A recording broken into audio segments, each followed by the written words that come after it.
NFTs are the hottest niche in crypto right now. Last year was undeniably the year of NFTs. While this year, NFTs have continued to pull all-time highs in volume, while the rest of crypto is in a slump. This is no surprise given that iconic brands like McDonald's, Nike, and Louis Vuitton have gotten into the NFT game, and social media giants like Twitter and Instagram have gotten involved as well, or they plan on it. So with all these bullish things going on, why am I predicting that the NFT bubble will pop this year? Well, it all comes down to this guy, Gary Gensler, the current chairman of the SEC. It's my thesis that he will bring down the ban hammer this year and single-handedly pop the NFT bubble. But to understand why, we have to look at his backstory. Gary started off his career on Wall Street, working at Goldman Sachs for a whopping 18 years. He then pivoted to public service, where he did stints at both the Treasury and the CFTC under Clinton and Obama. Afterwards, he once again did a pivot and went to academia, where he taught courses on crypto and finance at MIT's business school. Because he was super well versed in crypto, many people were excited when he was nominated as the next head of the SEC.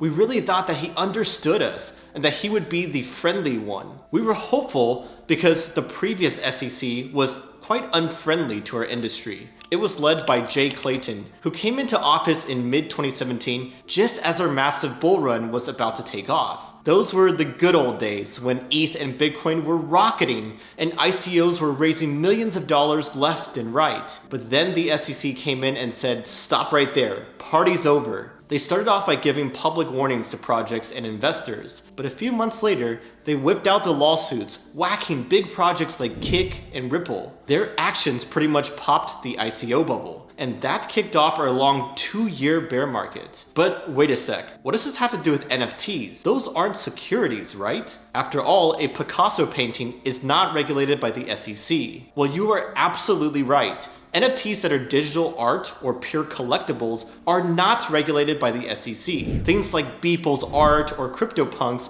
will always be fine, and those are not the problem here. The problem is that people have started to take massive liberties and created NFTs that more resemble securities than pure art. To understand what I mean, here are 3 examples to consider. First are your fractional NFTs. This is where you take an NFT and split it up into a bunch of smaller pieces. The idea is that not many people can own a CryptoPunk, which costs hundreds of thousands of dollars. But if you split it up into like 10,000 pieces, then people can buy those and share in the upside of the punk. The problem is, now you've taken something that's non-fungible and turned it into a bunch of fungible tokens, because each of those 10,000 pieces you cannot tell apart from each other. And that is very similar to issuing equity in something, which is what the SEC is not okay with. The second example is people adding a bunch of DeFi utility to NFTs. For example, some projects have promised to distribute all the royalties that they get to people who hold their NFTs. Lazy Lions is one of these. They had a DAO that NFT holders control, and they could vote to redistribute future profits to all holders. Another project worth noting is Buzzed Bears, who originally planned on letting people stake their NFTs to increase returns. They ended up putting that on hold after hearing some legal warnings, which makes sense because we're talking about access to future cash flow here, so that's smack dab in securities territory. But I think the most egregious example is all these influencer NFT projects where they put out these long roadmaps of everything they're promising you in the future. They're like, dude, buy my NFTs, it's gonna be worth it. We're gonna build a game around it. There's gonna be so much utility in the future, and on and on. The way they market it is a huge red flag. And I think it's easy to prove that they were selling securities because I see their followers post on Twitter something like, quote, yeah, I know this NFT was expensive, but I believe in XYZ influencer, so this is a bet on them. That is a huge red flag if I've ever heard one, because that's straight up expectations of future profits. Now, if we really want to view these NFTs through the eyes of the SEC, we have to pull up the Howey Test, because that's the tool that they used to determine whether or not something is a security.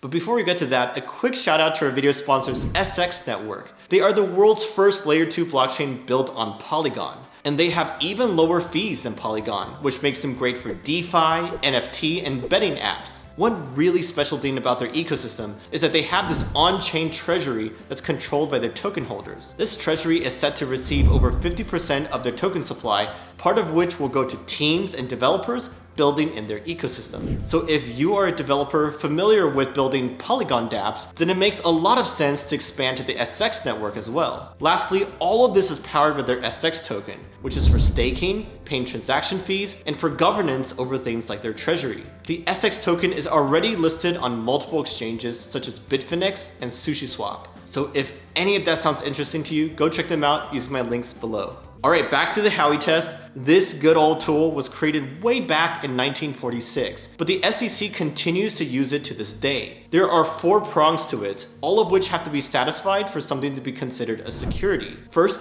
an investment of money. Second, in a common enterprise. Third, with the expectation of profits. Fourth, to be derived from the efforts of others. Let's apply this to these influencer NFT collections to see if it fits. So investment of money, yes, because you're buying their NFTs. In a common enterprise, yes, because your interests are aligned with the interests of other NFT holders and the team that created the collection. With the expectation of profit?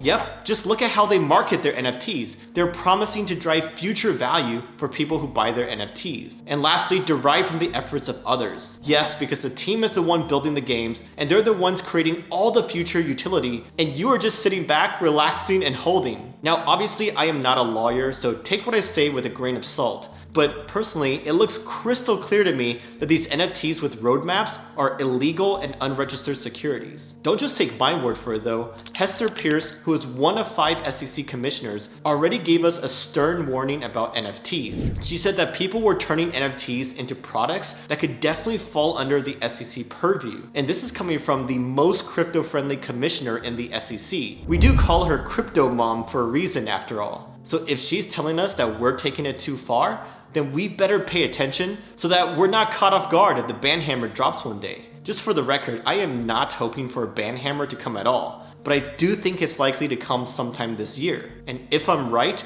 I think that is the pin that pops the NFT bubble. It would mean multiple big name NFT projects returning the funds they collected and paying fines as well. It would also mean NFT marketplaces delisting projects in droves. Well, at least the ones that are on the securities side of the spectrum. After all, we already saw OpenSea delist a project called DAO Turtles for openly promised a percentage of future sales to all turtle holders. For more proof of this delisting scenario, we can just look at the regular crypto world where centralized exchanges avoid listing tokens that could be labeled as securities. Blockstack or Stacks is the most apparent example of this. They made history by being the first SEC registered ICO ever. So they played by the rules, but by doing so, they also explicitly admitted that theirs was a security token. That's why they've had such a hard time getting listed on US exchanges, because those are not allowed to sell securities to retail investors like you and I. So if the SEC starts cracking down on certain NFT collections,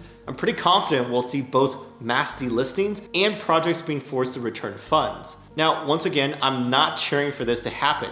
I really hope I'm wrong, because I think this scenario would lead to a wider crypto bear market. That is what happened last time after all. We had a long bear market after the ICO bubble popped. But I will admit that one thing I may be very wrong on is timing. My prediction is for the first domino to fall this year, but the SEC has actually been notoriously slow to do anything. Just look at BitConnect, the infamous Ponzi scheme that crashed in early 2018. The SEC didn't do anything against them until late 2021 when they charged some of the top promoters involved. So it took them nearly 4 years to do anything about that. And BitConnect is arguably the largest and most obvious infringement out there. That's why we might not see any NFT projects get hit until late 2023, because the SEC just started looking at the NFT space a few months ago. But here's the thing, even if they do get hit, it may not be all doom and gloom for those rule-breaking projects. Because remember EOS and Block 1? They raised $1 billion in an unregistered ICO, and they ended up settling with the SEC for only $24 million,